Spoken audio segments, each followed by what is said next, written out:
hanya bagi-Mu Tuhan, sebab Kau yang layak dipuja. Kami mau bersorak, tinggikan nama-Mu. Haleluya.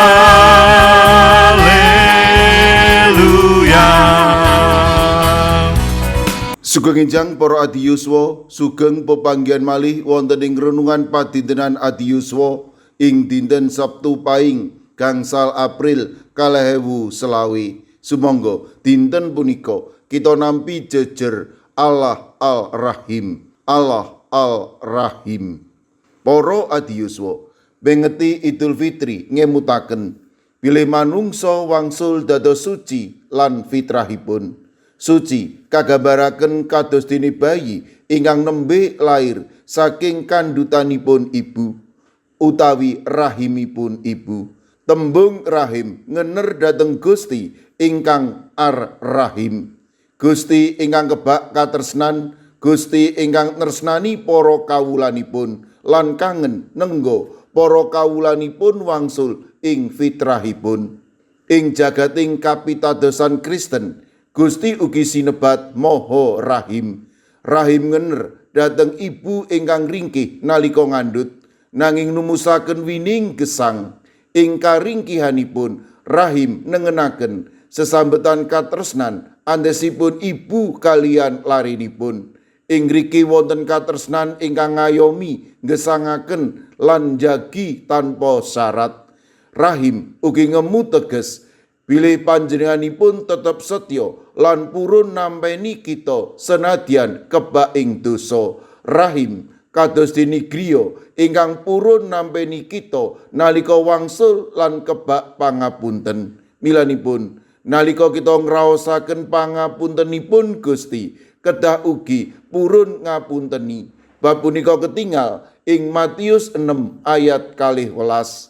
Saha paduka, mugi ngapunten kalepatan kawula, kados dene kawula inggih ngapunteni tetiang ingkang kalepatan dhateng kawula.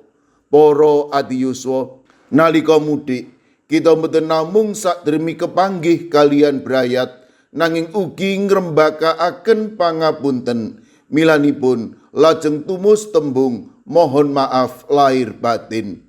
Pangapunten ingkang wonten mboten sakdermi formalitas lan budidaya nyupekaken kalepatan liyan. Langkung saking punika paring pangapunten kedah sinarengan raos andhap asor kangge ngakeni kalepatan diri, kaluputanipun sesami lan nenuntun ing kasucen utawi tumuju ing fitrah. Sugeng Idul Fitri setunggal Sawal 1456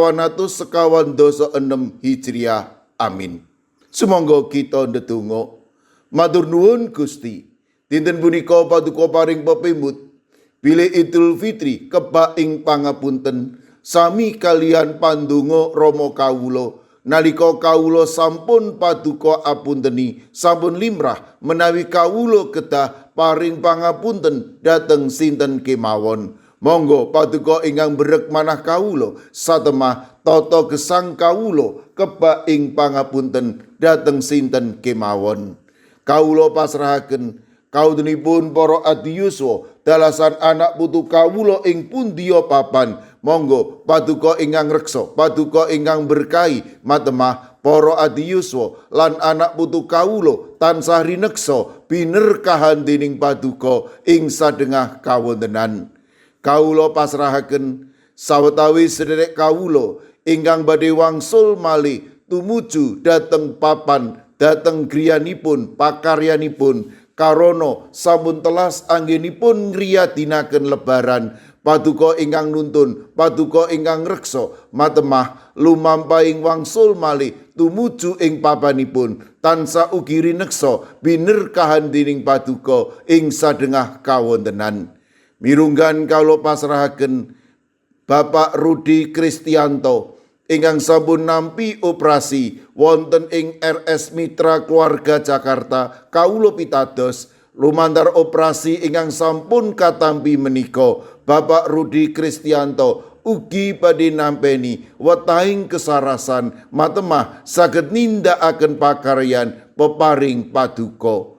Kawula pasrahaken Deni Wahyu Widyastuti ingkang wedasa mangke nembe mondok wonten ing griya sakit Panti Wiloso Citarum Semarang. Paduka ingkang reksa, paduka ingkang berkahi matemah Deni Wahyu Widyastuti menika inggal nampi wetahing kesarasan peparing paduka. Mirunggan kala pasrahaken Ibu Isti warga wilayah 3 GKJ Wonocatur ingkang wedasa mangke nembe nandhang sakit kawula pitados menawi paduka badhe tansah paring kegiatan malakepara bagas kesarasan. Kawula pasrahaken Ibu Karyumi lan Ibu Kusmini ing GKJ Purba, Ibu Indrayati ing Sulu. Kawula pasrahaken Ibu Sriti Astuti warga GKJ Tropodo Sidoarjo ingkang nembe nandhang sakit. Kawula pasrahaken Ibu Lini Sutopo GKJ Semarang Barat. Kawula pasrahaken sawetawis warga GKJ Magelang. Kawula pasrahaken Ibu Yulita Muryanti Joko, Bapak Budi Sutomo, Bapak Ibu Gatot, Ibu Suwadi, Bapak Mardiono, Ibu Marsudi, Ibu Sri Windardi lan Ibu Tulat. Kawula pasrahaken sawetawis sedherek kawula ingkang nembe nandhang sakit wonten ing GKJ Tuban, Bapak Yohanes Mudadi. Kawula pasrahaken ugi Ibu Nani Cahyono, Bapak Ibu Karyo, Bapak Ibu Toyo, Ibu Ngatini wonten ing GKJ Trangkil.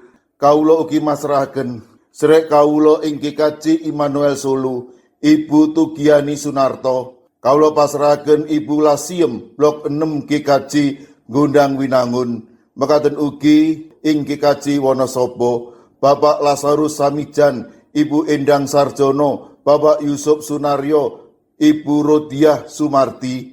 Mekaten ugi Eyang Sarwito wonten ing GKJ Ngalian. Kawula ugi emut kalian Ibu Wahyono Ringinanom ing GKJ Plengkung. Mekaten ugi Ibu Sunarti ing GKJ Salaman. Ing GKJ Ungaran kawula masrahaken Ibu Sugito, Bapak Sembiring, Ibu Munarti, Bapak lan Ibu Tugiman, Ibu Surisno. Mekaten ugi kalau pasrahaken Ibu Tati wonten ing GKJ Immanuel Solo, Bapak Jatmiko ing Denpasar, Ibu Warsi ing Kemenjing, Ibu Apri wonten ing Canden. Kawula pasrahaken sedherek kawula ing GKJ Sragen, Bapak Ursito Riyadi, Ibu Sumiati, Bapak Suyanto. Mekaten ugi sedherek kawula Bapak Chandra Deni Saputra ing GKJ Karangdawa. Kawula ugi masrahaken Bapak Bambang Sugiri, Bapak Dalmin, Bapak Wisno ing GKJ Pugeran. Kawula pasrahaken Ibu Warsini dalasan putranipun Yohanes Haryadi ing Watu Sigar. Mekaten ugi ing GKJ Mijen, Bapak Budiono Arung Puji, Ibu Elizabeth Indarwati, Ibu Trikartono, Bapak Waryono, Bapak Moses Taji. Kawula pasrahaken Ibu Sukarni, Ibu Sutarwi, Bapak Daniel Agus ing GKJ Banyumanik. Mekaten ugi ing GKJ Tanon kawula pasrahaken Bapak Suhadi.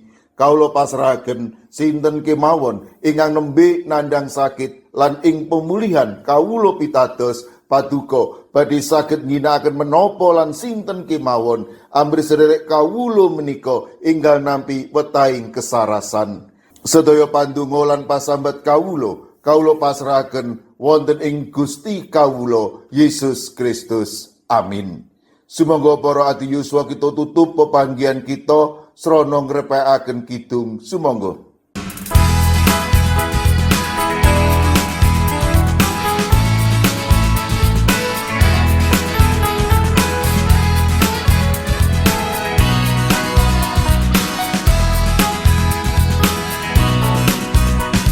Segala puji syukur hanya bagimu Tuhan, sebab Kau yang layak dipuja. Kami mau bersorak tinggikan nama-Mu,